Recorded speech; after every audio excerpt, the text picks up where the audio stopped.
Listen, I'm having a bad hair day, okay? Just leave me alone. Ooh, every day is a bad hair day for you. Shut up.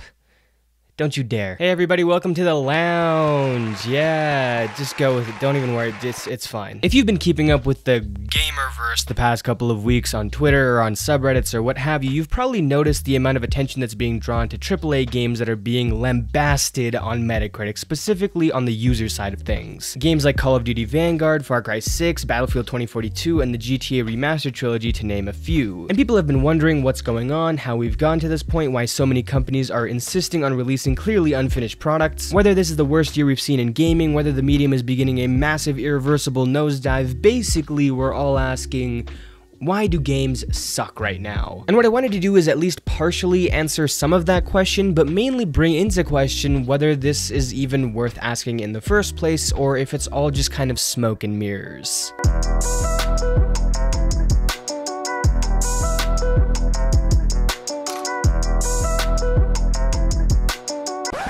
My first step was to try and gauge whether there was a noticeable difference between good to bad games in the past 2 years compared to 10 years ago. So I decided the simplest, most effective way to do that was to compare how many games scored above a certain threshold on Metacritic in 2010 and 2011 and how many scored below another threshold in those same years, and then repeat that process for 2020 and 2021. I decided on above 80 for the positive games and below 70 for the negative games, and you might be thinking, wow, that is a massive range for the negative games, what gives? And honestly, the simplest answer is if you know anything about game reviews, specifically critic reviews, you know that a 7 to 8 is usually where most of these reviews lie. That's kind of where they find their home, and everything between a 7 and 8 can be decent to pretty average. Seeing a game drop below a 70 aggregate score, much less a 50, is a lot rarer than you'd think, and to prove my point, 3 of the 4 games that I mentioned at the top of this video for their horrendous user scores still have above a 70 on Metacritic. Though in fairness, in Battlefield's case, it depends on which version you're looking at, and even the dumpster fire of the GTA Trilogy, a game with 0.5 on user score, somehow managed to eclipse a 50 critic score, so the range needs to adjust for how positively skewed critic reviews naturally are. Now, the plan was to recreate that same experiment, but for user scores, so above 8 is positive and below 5 is negative, and compare the years like that, but unfortunately,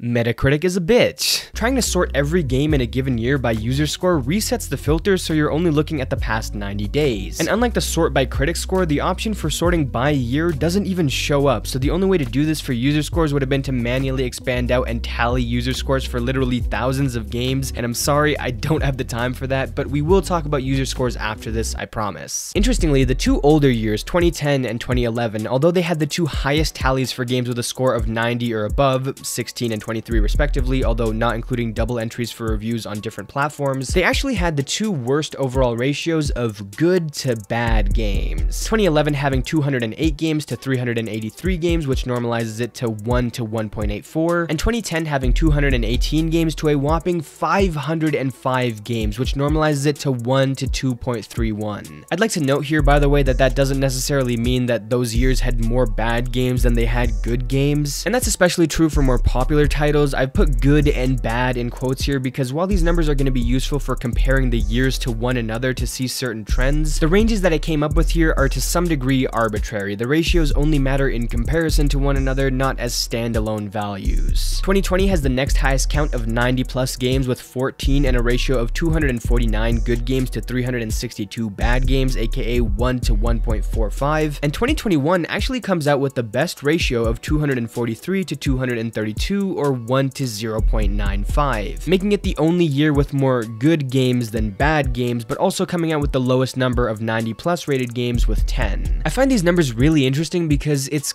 kind of unclear what's going on, and I might actually expand on this in a later video just to see what trends pop up in the past 20 years, because we can see that based on purely these metrics, the overall quality of games has increased now compared to a decade ago, both by total number of quality games and percentage of total games that fall in this range. But we can also see that standout, show-stopping games seem to be on the decline, but does that say more about the actual games that are releasing, or a change in the way that critics review things? Perhaps moving away from a slightly more normalized curve and becoming more front set offset with harsher drop-offs. Some extra info might actually suggest that. For example, 2011 and 2021 actually have the exact same number of games. But while the middle entry in 2011's list sits at a 71, 2021's is up to a 75. 2011 is considered to be one of the best years ever in gaming, with games like Dark Souls, Skyrim, Minecraft, and Portal, with a slightly more recent year that's also considered to be one of the best ever being 2017. And yet we can see the same drop-off of 90+ rated games between the 2 years, and I'd say this is all pretty indicative of the fact that the differences come from the reviews finding a nice little home in that 7 to 9 range, and not really breaking out of that range and creating a more even distribution of scores as they did even 10 years ago. But through all of that information, I don't think there's a clear indication that games have gotten worse overall as the years have gone on, at least as a collective. Now, even though this next part is going to be a little less numbers based than the last one, I did want to touch on user reviews because I'm very conflicted about them. In the past couple of years, we've been seeing a lot more of the user score in our lives. They were always a thing, but now it feels like every game has some kind of user score controversy or a new user score record has been set. And on one hand, user scores are a really effective way for people to make a single, very clear statement about their feelings on a game. But on the other hand, people's love of outrage has made user reviews a lot more unreliable than they used to be. Review bombing has been around for a while, but it seems especially pertinent today. And just to clarify, I'm not saying that every bad review is a review bomb. There is a distinction here. Bad reviews are when a game is bad overall, or it has some really bad practices, or there's enough things in there that make it negative that people just leave a poor review on it. But when I say review bombing, it refers more to when there's a massive surge of negative feedback towards something completely minor that people have created outrage over, or something that the game had no control over, or something of that sort. Review bombing is an issue because with how much outrage, however manufactured, that finds its way onto the internet, the goalpost is always moving. It becomes almost impossible for the people visiting these review sites to get an accurate read on the games without knowing the full context. For example, one of my favorite games of this year, Narita Boy, is sitting at a 7.2 user score as of this recording. If you actually look at the user reviews here though, the only 2 negative scores that have actual words attached to them are complaining specifically about the keybinds, and that's it. Now, I get being annoyed at not being able to change the keybinds, but for these reviews to be 0 out of 10s for only that feels disingenuous, and it throws everything off kilter. Not to mention the way most people perceive reviews, with a game in the 5s or 6s being below average and a game under 5 being varying levels of horrendous. Negative review scores simply mean more. That's just how the system works. I mean, there's no way around that, but it is worth mentioning. If a game gets 2 10s and 1 0, the average is a 6.7, which a lot of people will consider bad. And with people throwing out zeros over every tiny inconvenience or as a blanket score for something that they don't like, user scores can be insanely unreliable, especially now that people are trying even harder to weaponize them against certain games. A much more high-profile example of this being Deathloop, with that game receiving plenty of hate for not being as good as the reviews say,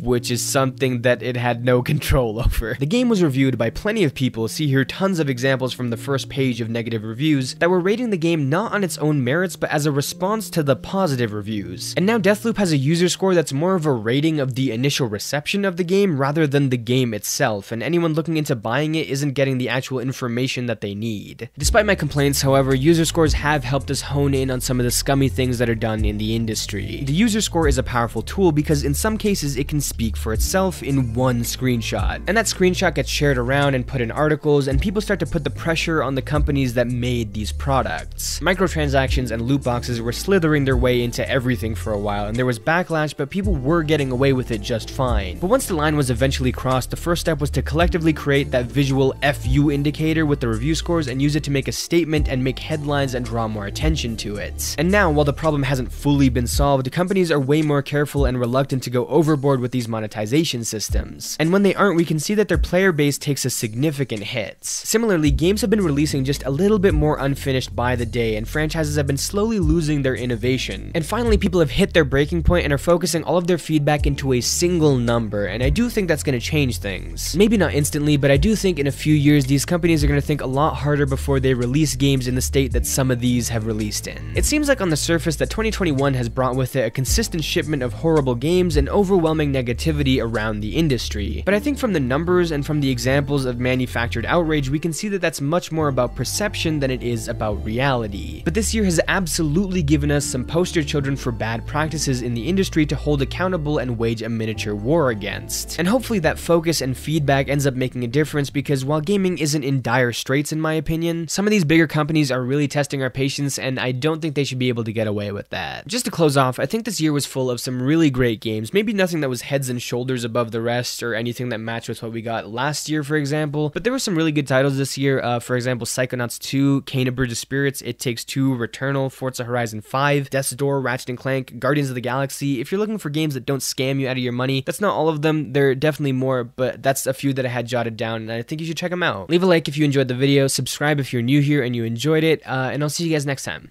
Peace.